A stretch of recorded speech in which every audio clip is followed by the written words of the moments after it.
खबर दोपहर देख रहे हैं आप सबके साथ मैं हूं प्रियंका राय। बुलेटिन की शुरुआत बड़ी खबर से करेंगे। जम्मू से इस वक्त की बड़ी खबर मिल रही है, जहां पर आतंकियों के छिपे होने की आशंका जताई जा रही है। पुलिस और एसओजी की ओर से सर्च ऑपरेशन लगातार जारी है। कल रात चेकिंग पॉइंट पर एक धमाका भी हुआ था और धमाके के बाद सिक्योरिटी को बढ़ा दिया गया। एफएसएल टीम ने साइट से नमूने हासिल किए हैं। तो दो अलग अलग तस्वीरें आप टीवी स्क्रीन पर दिख रहे हैं। आतंकियों के छिपे होने की आशंका है और इसी को लेकर पुलिस और एसओजी की ओर से संयुक्त रूप से ऑपरेशन जारी है। सर्च ऑपरेशन चलाकर आतंकियों को ढूंढने की कोशिश की जा रही है। जानकारी दे दें, कल रात चेकिंग पॉइंट पर एक भीषण धमाका हुआ था और धमाके के बाद से वहां पर उस इलाके में सिक्योरिटी बढ़ा दी गई है।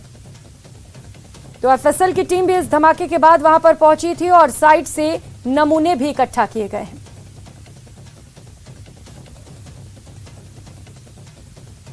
तो सघन चेकिंग चल रही है। डॉग स्क्वाड की टीम भी इस वक्त मौके पर पहुंची हुई है।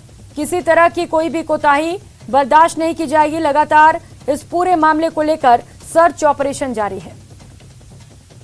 तो वहीं एमपी के बैतूल में 400 फीट गहरे बोरवेल में 6 साल का बच्चा गिर गया। 60 फीट गहराई में फंसे बच्चे को निकालने के लिए रेस्क्यू ऑपरेशन जारी है। मासूम को निकालने के लिए बोरवेल के बाजू में सुरंग बनाने के लिए खुदाई की जा रही है। अभी 10 से 15 फीट और खुदाई होनी बाकी है। इसके बाद सुरंग बनाई जाएगी। मौके पर पूर्व भाजपा सांसद हेमंत खंडेलवाल भी मौजूद हैं। सीएम शिवराज सिंह चौहान ने प्रशासन को हर संभव मदद देने का वादा किया है। रेस्क्यू टीम का कहना है कि बच्चा रिस्पॉन्ड नहीं कर रहा। बोरवेल में ऑक्सीजन दिया जा रहा है। तस्वीरें आपको टीवी स्क्रीन पर दिखा रहे हैं, जहां पर एक 6 साल का मासूम बच्चा 60 फीट नीचे एक बोरवेल में फंसा हुआ है। हालांकि प्रशासन की ओर से लगातार कोशिश की जा रही है कि बच्चे को सकुशल बाहर निकाल लिया जाए, लेकिन टीम का कहना है कि बच्चा रिस्पॉन्ड नहीं कर रहा है क्योंकि अंदर ऑक्सीजन की कमी होती है। ऐसे में दिक्कतें भी हो रही होंगी और यही वजह है कि लगातार ऑक्सीजन की सप्लाई भी की जा रही है और दूसरी तरफ सुरंग खोदकर बच्चे को बचाने की कोशिशें लगातार जारी है। घर वालों का बुरा हाल है। तस्वीरें आप देख सकते हैं। दूसरी तस्वीर जहां पर परिजन ये इंतजार कर रहे हैं कि कब उनका बच्चा बाहर निकलेगा और वो अपने बच्चे से मिल पाएंगे। क्या समझ आ रहा है, बस वो अच्छा भला निकल जाए। बस यही दुआ है सबसे कि सब करो, जिसको जिसको दिख रहा है उसने सब में दुआ करो मेरे बच्चे के लिए। और मैंने भी सब जगह मनाया, केरपानी मना दिया, यहाँ मना दिया, पिपल खुदरी के बाबा के पास मना दिया। सुबह शाम रात को 12 बजे मैं अकेली दैत बाबा के पास गई यहाँ पे और अगरबत्ती लगा के अब सब कुछ तो कर लिया मैंने। जो अम्बा माई को बोल दिया कि मेरा बेटा अच्छा हो जाएगा तो उसको लेकर वहाँ आ जाऊँगी मैं। तुरंत कल अच्छा हो जाए, आज अच्छा हो जाए तो आज ही लेके चली जाती हूँ। मेरे पास सब कुछ साधन है, मैं उसको तुरंत लेके जा सकती हूँ और अब वो अच्छा भला निकल जाए। आपने खाना नहीं खाया? मेरे को कल से उपास है तो मैंने पानी भी नहीं पिया है। शाम को भी पानी नहीं पिया, अभी भी पानी नहीं पीऊँगी। जब तक कि वो नहीं निकलेगा मैं नहीं डालूंगी पानी भी नहीं, कुछ भी नहीं, गुस्सा भी डाला। पेट में थूक भी जाने देने की इच्छा नहीं हो रही है। मुँह सूख रहा है दुनिया भर का, पर कुछ भी जाने देने की इच्छा नहीं हो रही। तुम इतना कहो सबको मीडिया पे कि बस सब मेरे बच्चे के लिए प्रार्थना करो और बस अच्छा भला निकल जाए। वो सबकी दुआ रहेंगी ना उसके साथ तो खुद ही अच्छा निकलेगा। वो प्रशासन तो प्रयास कर रही है, भरपूर प्रयास कर रही है, उनकी कोई वो नहीं है सर, चल रहा है काम। क्या सोचते हैं? मेरी सोच वही है कि बच्चा सुरक्षित निकल जाए, अच्छे से निकल जाए, बस उसको कुछ ना हो, बस मेरी यही तमन्ना है बस, बाकी और कुछ नहीं चाहिए मुझे। मेरा एक ही बेटा है और एक बेटी है मेरी।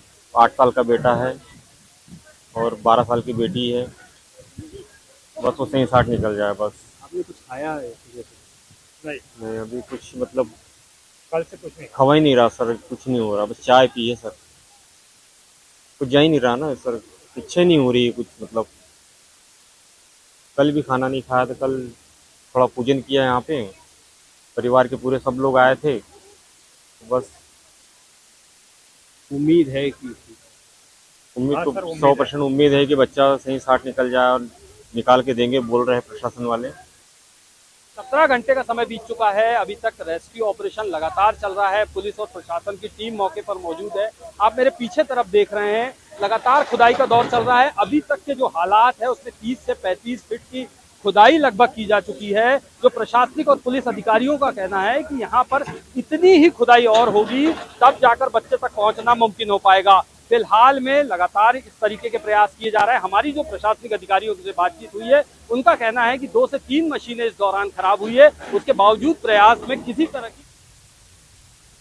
और खबर कर्नाटक और महाराष्ट्र के बीच सीमा विवाद गहराता जा रहा है। इसे लेकर आपको बता दें, इसे लेकर पुलिस ने अलर्ट भी जारी कर दिया है। इसे देखते हुए महाराष्ट्र सड़क परिवहन निगम ने कर्नाटक के लिए बसों का संचालन रोक दिया है। कर्नाटक में बसों पर हमले के खतरे की आशंका के कारण आज पुलिस ने अलर्ट जारी किया है। इसके बाद MSRTC ने कर्नाटक जाने वाली अपनी बसों का संचालन स्थगित करने का फैसला किया है। सीमा विवाद को लेकर आज कर्नाटक के बेलगावी में उग्र प्रदर्शन किया गया था। इस दौरान महाराष्ट्र की बसों और ट्रकों पर पथराव की घटना भी सामने आई थी। इस बीच महाराष्ट्र के मुख्यमंत्री एकनाथ शिंदे और डिप्टी सीएम देवेंद्र फडणवीस ने कर्नाटक के मुख्यमंत्री से बातचीत की है।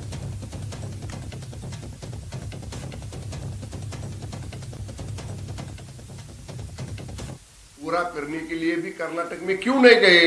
वो डरपोक नहीं है क्या? अगर उनको न्यायालय का सपोर्ट, न्यायालय का आधार है, न्यायालय प्रक्रिया पूर्ण करने के लिए उनको बुलाया गया था, उन्हें जाना चाहिए था, कोर्ट के सामने हाजिर होना चाहिए था और कोर्ट का सब प्रक्रिया पूर्ण करके वापस आना चाहिए था। इतना करने में भी जो डरते हैं उनको किसी और को डरपोक कहने का जरूरत नहीं है। से आ रही बड़ी खबर का नगर निगम चुनाव को लेकर इस वक्त की सबसे बड़ी खबर आपको बता दें। एमसीडी इलेक्शंस के नतीजे सामने आ चुके हैं। चुनाव में आपको बहुमत मिल गया है। एमसीडी में आपको बहुमत मिला है और अब तक 126 वार्ड में आपकी जीत हो चुकी है। तो वहीं अब तक 99 वार्ड में बीजेपी की जीत हुई है, जबकि महज 3 वार्ड में निर्दलीय की जीत हुई है। तो 105 वार्ड में बीजेपी आगे है, 132 वार्ड में आप आगे चल रही है। तो आप जहां पर इस वक्त कार्यकर्ता मौजूद हैं, जहां पर कार्यालय हैं, वहां पर आप उत्साह देख सकते हैं। जीत को लेकर बहुमत मिला है और आप कार्यकर्ता जो हैं इसे लेकर खासा उत्साहित नजर आ रहे हैं। इस वक्त ये अपडेट आपको बता दें, आपने 130 पर जीत दर्ज कर ली है और इसी के साथ ही बीजेपी महज 99 पर ही रह गई है। निगम चुनाव में भारतीय जनता पार्टी ने बहुत अच्छा चुनाव लड़ा है। हमने मुद्दों के आधार पर चुनाव लड़ा है और आम आदमी पार्टी के झूठ और भ्रष्टाचार की पोल खोली है।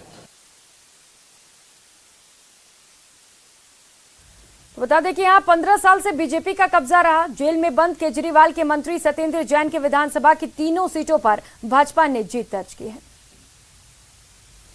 और खबरों में आगे बढ़ेंगे। संसद के शीतकालीन सत्र का आज से आगाज हुआ। शीतकालीन सत्र के पहले दिन राज्यसभा में सभापति जगदीप धनखड़ का स्वागत भी हुआ। जगदीप धनखड़ उपराष्ट्रपति बनने के बाद पहली बार सदन की अध्यक्षता कर रहे हैं। राज्यसभा में पीएम मोदी ने नए उपराष्ट्रपति जगदीप धनखड़ की तारीफ भी की। पीएम मोदी ने कहा, मैं सदन के साथ साथ राष्ट्र की ओर से सभापति को बधाई देता हूं। आप संघर्षों के बीच जीवन में आगे बढ़ते हुए इस मुकाम पर पहुंचे हैं। ये देश के कई लोगों के लिए प्रेरणा है। आप सदन में इस महती पद की शोभा बढ़ा रहे हैं। पीएम मोदी ने कहा कि हमारे उपराष्ट्रपति किसान पुत्र हैं और उन्होंने सैनिक स्कूल में पढ़ाई की है। इस प्रकार वे जवानों और किसानों के साथ घनिष्ठ रूप से जुड़े हुए हैं। पीएम मोदी ने कहा, मुझे पूरा विश्वास है कि आपके मार्गदर्शन में राज्यसभा अपनी विरासत को न केवल आगे बढ़ाएगी बल्कि नई ऊंचाई भी देगी। आदरणीय सभापति जी को, आपको इस सदन की तरफ से और पूरे देश की तरफ से बहुत बहुत बधाई देता हूं।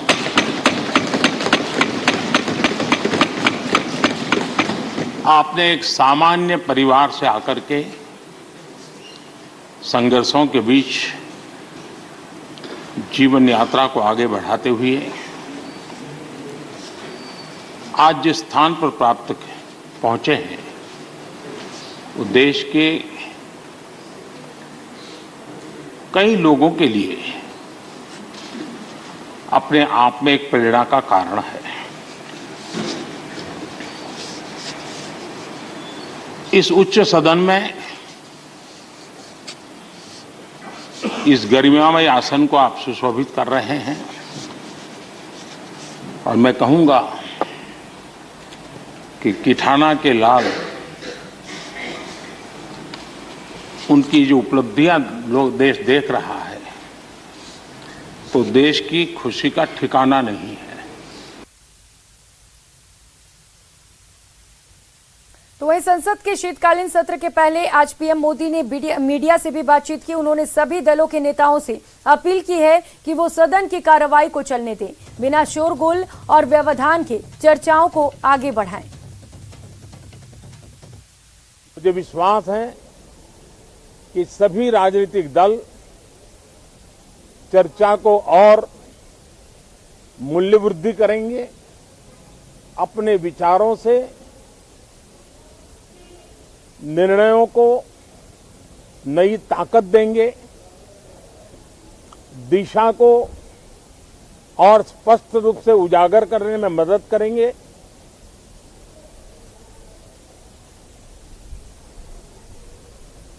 पार्लियामेंट के इस टर्म का कार्यकाल का जो समय अभी बचा है,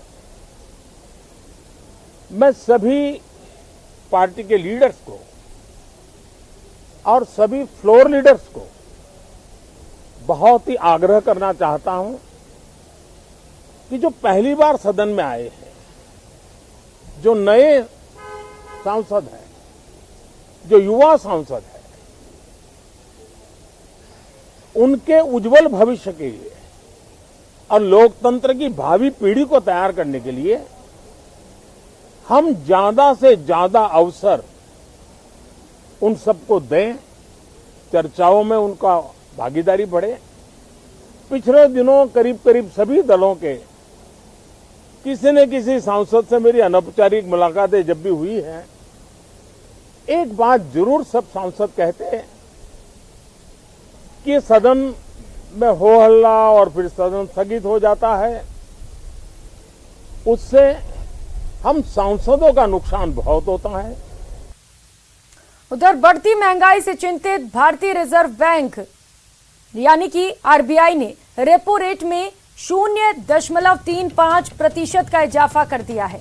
इससे रेपो रेट बढ़कर 5.90% से बढ़कर 6.25% हो गई है।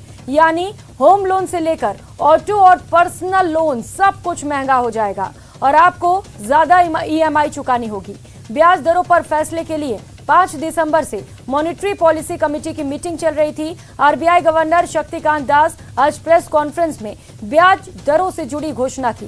इससे पहले सितंबर में हुई मीटिंग में ब्याज दरों को 5.40% से बढ़ाकर 5.90% किया गया था।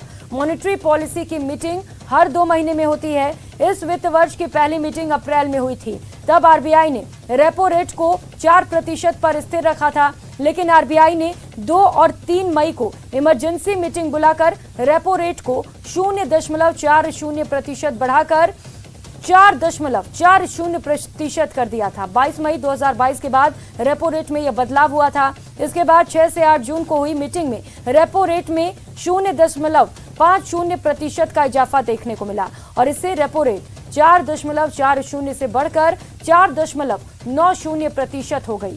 फिर अगस्त में इसे 0.50% से बढ़ा दिया गया, जिससे ये 5.40% तक पहुंच गई और सितंबर में ब्याज दरें 5.90% हो गई। अब ब्याज दरें 6.25% तक पहुंच गई हैं।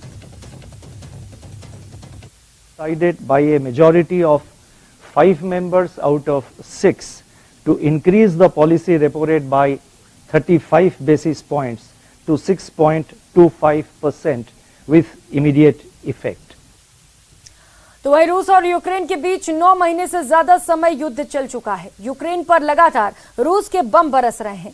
इस बीच रूस के विदेश मंत्री एक बड़ा बयान देते नजर आए। ये बयान परमाणु युद्ध की आशंका को बढ़ाने वाला है।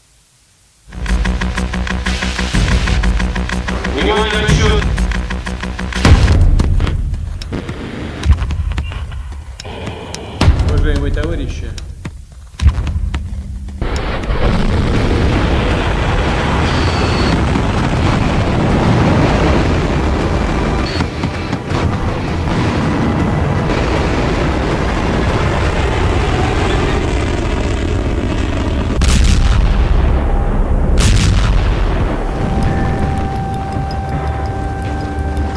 जेलेंस्की के घर में ऐसे ही एयर अटैक के सायरन बज रहे हैं। सायरन बजते ही ठंड में सिहरते लोगों में खौफ की सिहरन समा जाती है।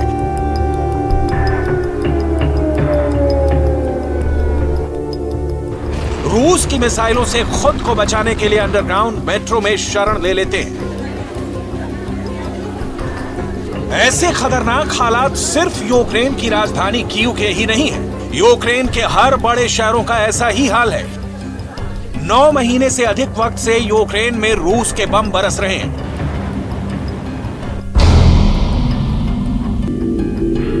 इस बीच रूस के विदेश मंत्री ने अमेरिका को लेकर बहुत ही बड़ा बयान दिया है। ये बयान परमाणु युद्ध की आशंकाओं को बढ़ाने वाले हैं। सबसे पहले रूस के विदेश मंत्री सर्गेई लावरोव का वो बयान सुन लीजिए।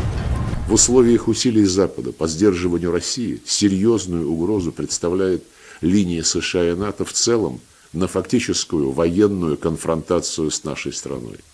Очевидно, что это чревато прямым столкновением ядерных держав с катастрофическими последствиями. В соответствии с заявлением 5 держав о недопустимости ядерной войны необходимо предотвращать любой вооруженный конфликт между странами, обладающими ядерным оружием. Россия исходит именно из этого. सुना आपने, रूस के विदेश मंत्री ने साफ साफ शब्दों में कहा है, नाटो शुरू से ही रूस के गंभीर खतरा है। पश्चिमी देशों का रवैया जोखिम बढ़ाने वाला है। परमाणु शक्तियों के बीच प्रत्यक्ष संघर्ष का खतरा बढ़ाने वाला है। परमाणु शक्तियों के बीच तनाव विनाशकारी साबित हो सकता है। С сожалением констатирую, что в настоящий момент стратегический диалог России и США, обладающих крупнейшими ядерными арсеналами и несущих особую ответственность за поддержание международного мира и безопасности, удерживается Вашингтоном в замороженном состоянии. Одним из катализаторов нынешнего обострения международной напряженности стало то, что государства НАТО высокомерно отвергли инициативу президента Путина о предоставлении гарантий безопасности России на западном направлении. रूस के विदेश मंत्री ने अमेरिका पर आरोप भी लगाया। सर्गेई लावरोव ने अमेरिका पर आरोप लगाते हुए कहा कि अमेरिका रूस की रणनीतिक स्थिरता से जुड़े कई मुद्दों पर मॉस्को के साथ बातचीत को खारिज कर चुका है। परमाणु हथियारों से जुड़े मुद्दों पर दुनिया की 2 सबसे बड़ी परमाणु शक्तियों के बीच सीधी बातचीत का बंद होना जोखिम बढ़ाने वाला साबित होगा। Только нельзя развязывать ядерную войну, но недопустима и любая война между ядерными державами. और चलिए रुक कर लेते हैं इस बीच आ रही बड़ी खबर का। पाली से ये बड़ी खबर है जहां पर एसीबी ने एक बड़ी कार्रवाई को अंजाम दिया है। जतारण में तहसील कार्यालय में एसीबी ने ये कार्रवाई की है। 4000 की रिश्वत के साथ तहसील कार्यालय का बाबू ट्रैप किया गया है। रजिस्ट्री के एवज में रिश्वत की डिमांड की गई थी और एसीबी ने रंगे हाथों आरोपी को गिरफ्तार किया है। रिश्वतखोर बाबू से एसीबी अब लगातार पूछताछ कर रही है।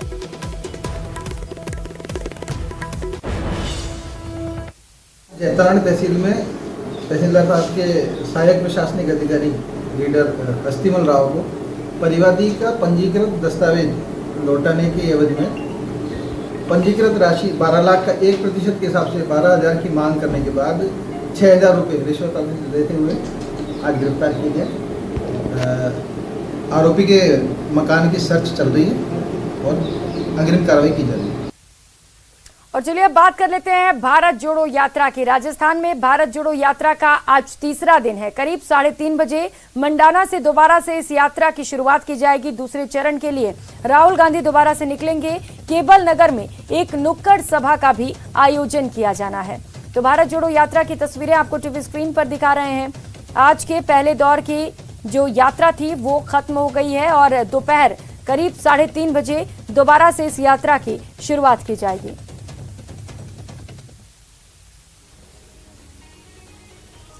तो आज 22 किलोमीटर का सफर राहुल गांधी तय करेंगे और कल बताया जा रहा है कि इस यात्रा को कहीं पर भी विराम नहीं दिया जाएगा। एक ही पारी में इस पूरे यात्रा को पूरा किया जाएगा।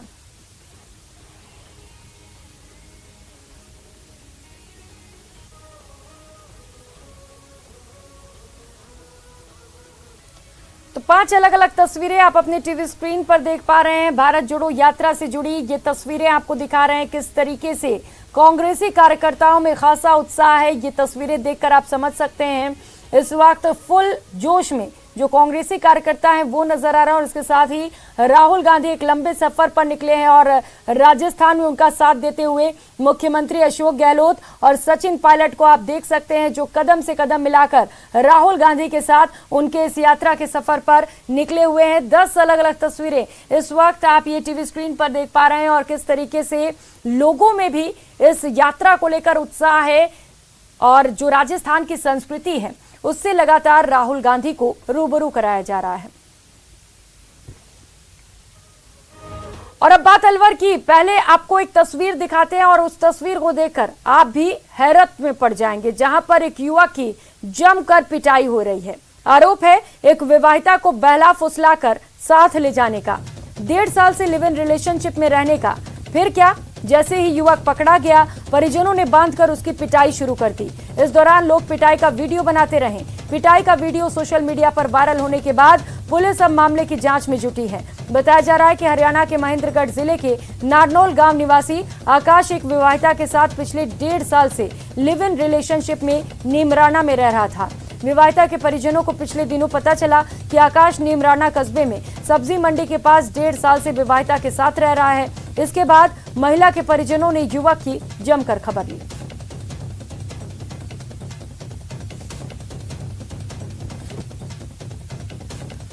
और टोंक से आ रही इस वक्त की बड़ी खबर आपको बता दें, जहां पर ट्रॉली और कार में भीषण टक्कर हो गई। हादसे में 3 लोगों की मौत हो गई है जबकि 2 लोग गंभीर रूप से घायल बताए जा रहे हैं। तो फिलहाल घायलों को जयपुर रेफर कर दिया गया है, शवों को मोर्चरी में रखवा दिया गया है। मेहंदवास थाना इलाके में ये भीषण हादसा हुआ जिसकी तस्वीरें इस वक्त आपको टीवी स्क्रीन पर दिखा रहे हैं। जयपुर कोटा नेशनल हाईवे का ये पूरा मामला है।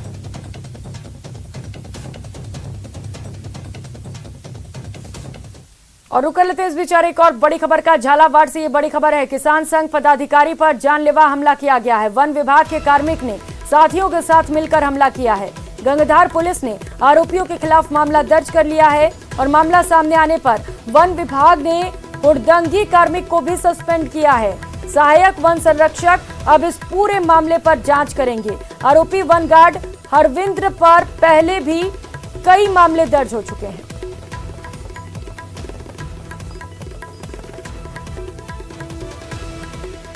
तो जानलेवा हमला किया गया है किसान संघ पदाधिकारी पर और इस मामले को लेकर कार्रवाइयां भी शुरू कर दी गई हैं।